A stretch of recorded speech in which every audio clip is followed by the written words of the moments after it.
We now move on to Christchurch and the earthquake in February 2011.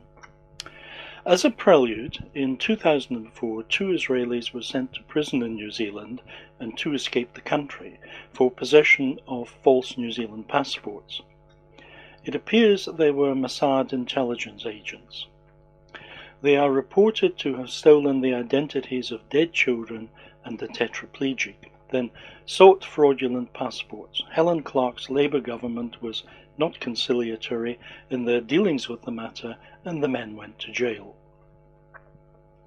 John Key has a Jewish mother, reportedly active in the Jewish community, and he is therefore considered Jewish, although apparently not practicing. Being Jewish in the financial sector is not usually a handicap. Israeli media take Key as one of our own. The Mossad situation may have changed with a Jewish New Zealand Prime Minister who has openly stated his admiration for Israel.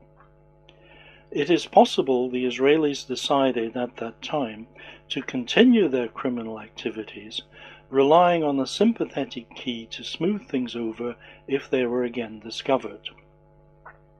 Genuine New Zealand passports are reported to be highly sought after in the espionage world. Mr. Key should confirm that passport fraud was not the reason for the urgent Israeli contacts during the Christchurch earthquake and the 4 calls from Prime Minister Netanyahu, the content of which he will not fully disclose.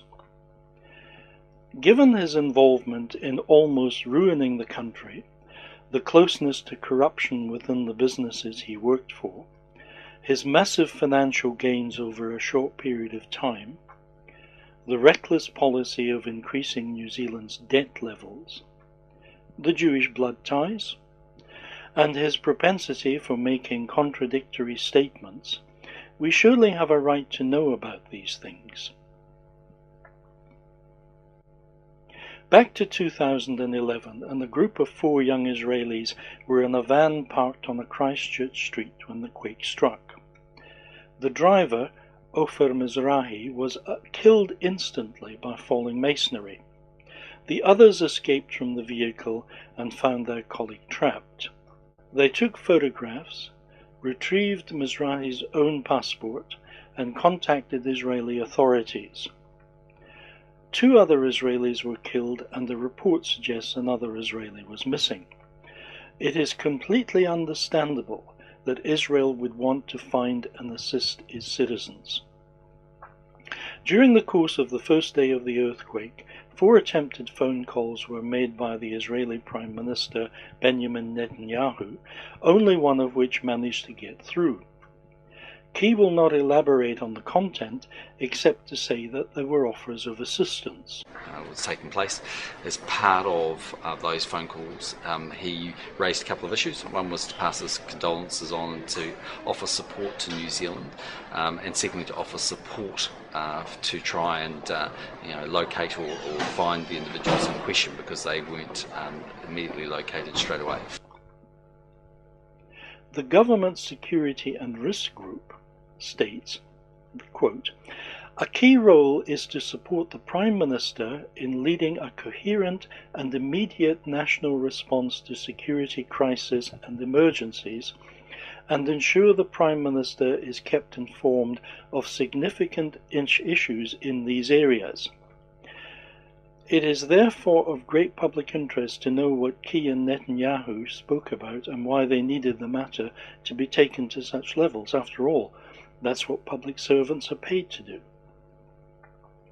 The Israeli ambassador, Shemi Tazur, based in Australia, flew to Dunedin, drove to Christchurch, where he met up with the 3 Israeli survivors.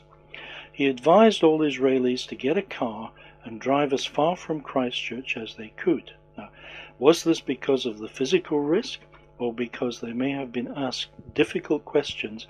I understand, not being Jewish, although I have some very good Jewish friends, I can accept the friends needed to leave Christchurch at such a time, but they could have located to Wellington whilst their friend's body was retrieved, and then accompanied it on the journey back to Israel. After meeting with the Israelis, Tissot drove them to the airport and managed to get them seated in one of the first aircraft allowed to take off, a Defense Force Boeing 757. That within 12 hours of the quake. Has to be considered very special treatment to the detriment of New Zealand citizens who may have had much greater needs to leave Christchurch. It is stated the dead man had 5 passports with him, and that indeed would be very suspicious. Second thing I can confirm is I've had no advice on and reason to believe that the police intelligence systems have been intercepted or there's been any untoward behaviour in regard to the police systems. Third thing is I'm not in a position to comment, and I don't comment on security matters. Are you aware of an Israeli national being found in New Zealand after the earthquake with 5 passports on Well, him? I can't confirm the number of passports. Why not? Photographic evidence of the Israelis' van provide the exact location, and from this it's possible to make some deductions. The Israelis are world leaders in electronics. Much of the chips and computers are produced there, and even more are designed there. We have no way of knowing what they are capable of, except that it will be very significantly above what we can observe. Whatever they do, the Israelis' number one priority will be to serve the interests of the State of Israel. For example, Intel's double-core processor was completely developed at its design facility in Israel, as well as the MMX chip and Centrina technology, at least one of which may be found in the majority of Office computers. Most of the Windows NT operating system, and presumably current successor systems based on NT, was developed by Microsoft Israel. The Israeli pioneer Checkpoint Limited is a world leader in the firewall and internet security software markets. They would have to know how to infiltrate a computer system to be able to devise security systems to protect it. If you put these factors together, add a little Israeli self-interest, then look at the history and attitude of Mossad, you will clearly understand the ease with which Israel can interrogate any computer and gain access to its data. The Israelis previously used the names of children and a tetraplegic for obtaining false New Zealand passports. Examination of just some of the names of businesses operating in the area where the Israeli van was found shows the potential for such illegal activities. Here are just a few of those whose computers could be accessed by Wi-Fi type systems from the van's location and interrogated at will without trace.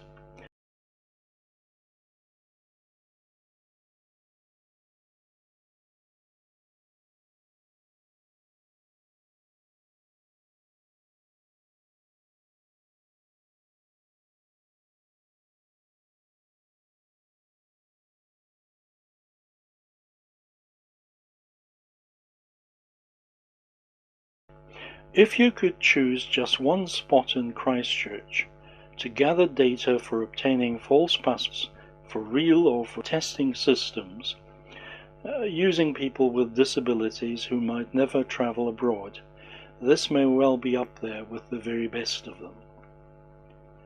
John Key has repeatedly said that discussing the events concerning the Israelis in Christchurch was not in the national interest. Perhaps New Zealanders will examine his record before he came to Parliament, thus potentially ruining the economy by manipulating the Kiwi dollar make him qualified. As he said at the time, "I really don't see it as a judgmental business. You're simply executing orders for people."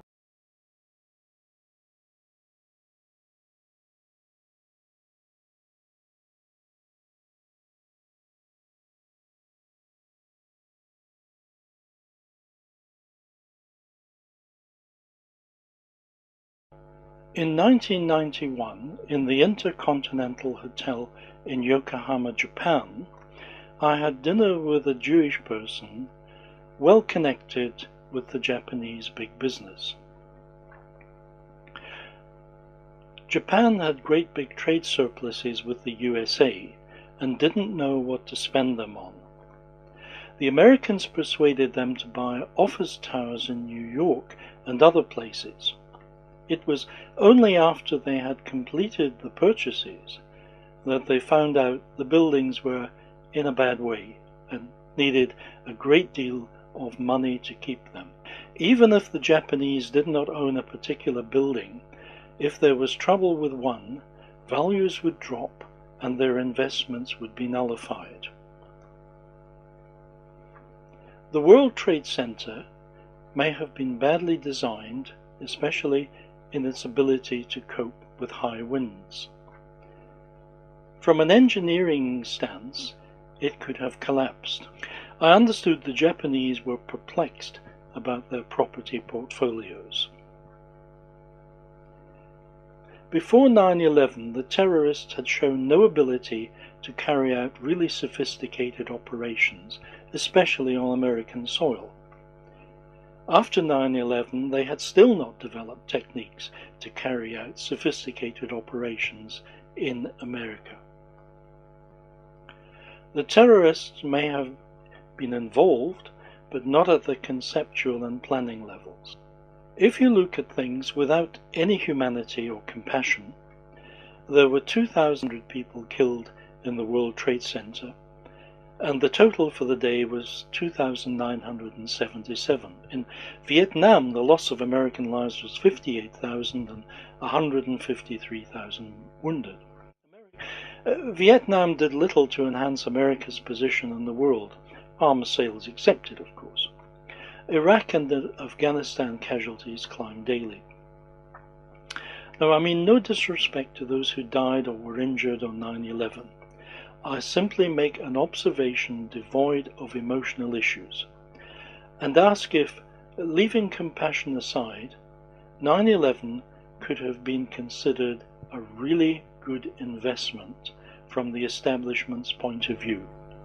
I don't condone this, I just offer an alternative view for evaluation.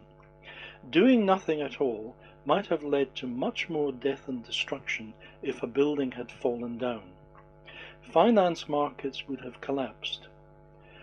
Overall, it may simply have been the absolutely right decision for the country and the people. Perhaps we should be castigating more than just bin Laden for the events of 9/11. However, it seems improbable that after such an unqualified success, the terrorists would not make more attacks to cause even more harm and chaos. Someone must have been pulling the strings. Homeland security is not that good. The winners are the United States establishment, who have managed to sideswipe the rights, freedoms, and democratic processes of the people. The Israelis, who now have a much better playing field, and those who invested in high-rise buildings who have not had their assets collapse in value. Here's my offer to John Key.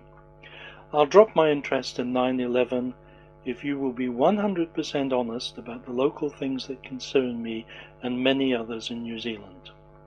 That seems okay to me, and I'll bet there are a lot of Americans, Japanese and Israelis who feel the same.